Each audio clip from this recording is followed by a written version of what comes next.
আমার এক রোগীর 5 থেকে 8 দিন 100+ জ্বর, অর্থাৎ তার জ্বরটা শুরুই হয়েছে 100+ দিয়ে। যেই দিন যখন শুরু হয়েছে তখনও 100-র উপরে। 5 থেকে 7 দিন লাগাতারে জ্বর ছিল 100+, কোনো কমাকমি নেই।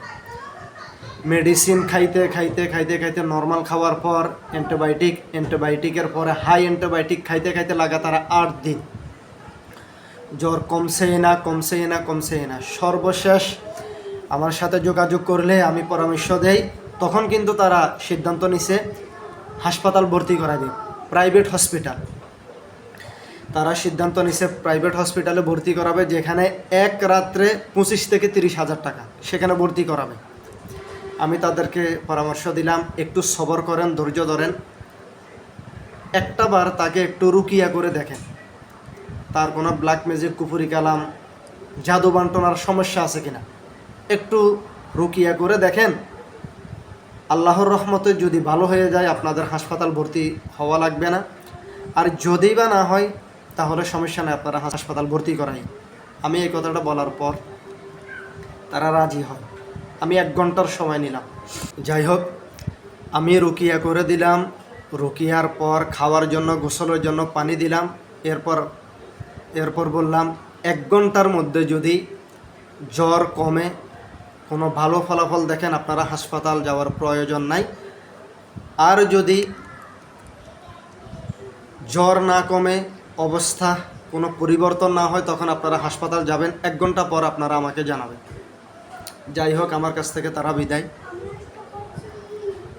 তো এক ঘন্টা পর তারা আমার কাছে আর ফোন দেয় নাই। তারা আমাকে 3 ঘন্টা পর ফোন দিছে। ফোন দিয়ে আমি প্রথমে জিজ্ঞেস করলাম, আপনার কি হাসপাতালে, কি অবস্থা, কেমন আছে? বলে যে হুজুর আলহামদুলিল্লাহ, আমরা বাসায় আছি, জ্বর 100 থেকে অনেক কমে আলহামদুলিল্লাহ। তা আপনাদেরকে এই কাহিনীটা বলার, অর্থাৎ কাহিনী শোনাচ্ছি না, ঘটনাটা বলার উদ্দেশ্য হচ্ছে, আমাদের যে সাধারণত জ্বর হয়, সব জ্বর কিন্তু সাধারণ জ্বর না। জাদু, ব্ল্যাক ম্যাজিক, কুফুরি কালামের কারণে জ্বর হয়, জিন্নাতের আক্রমণের কারণে জ্বর হয়। ওনার জ্বরটা এমন ছিল, সাধারণত আমাদের জ্বর শুরু হওয়ার আগে কিছু আলামত দেখা যায়।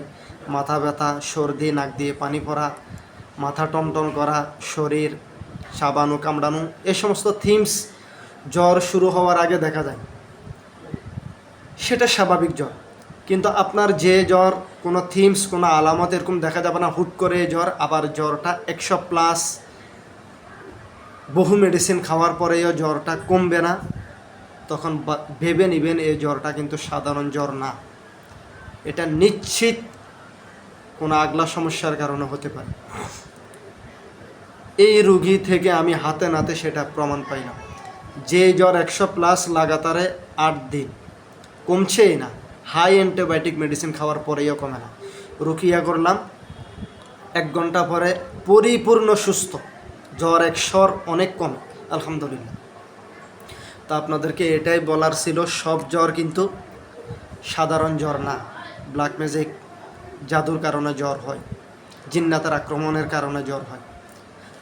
এমন জ্বর যদি কাহারও হয়, কোনো আলামত ব্যতীত হুট করে জ্বর 100+ মেডিসিন খাওয়ার পরেও কমে না, দ্রুত রুকিয়া করবেন। দ্রুত আপনার আশেপাশে যারা ওলামায়ে কেরাম আছে কিংবা কোনো রাকি আছে, দ্রুত রুকিয়া করবেন। যাই হোক, আজকের আলোচনা এটাই ছিল, আর বেশি কথা না। জিন জাদু সংক্রান্ত ভিডিও আমি নিয়মিত আপলোড করে থাকি। আমার ফেসবুক ফলো করবেন, ইউটিউব সাবস্ক্রাইব করে আমার সঙ্গে থাকবেন।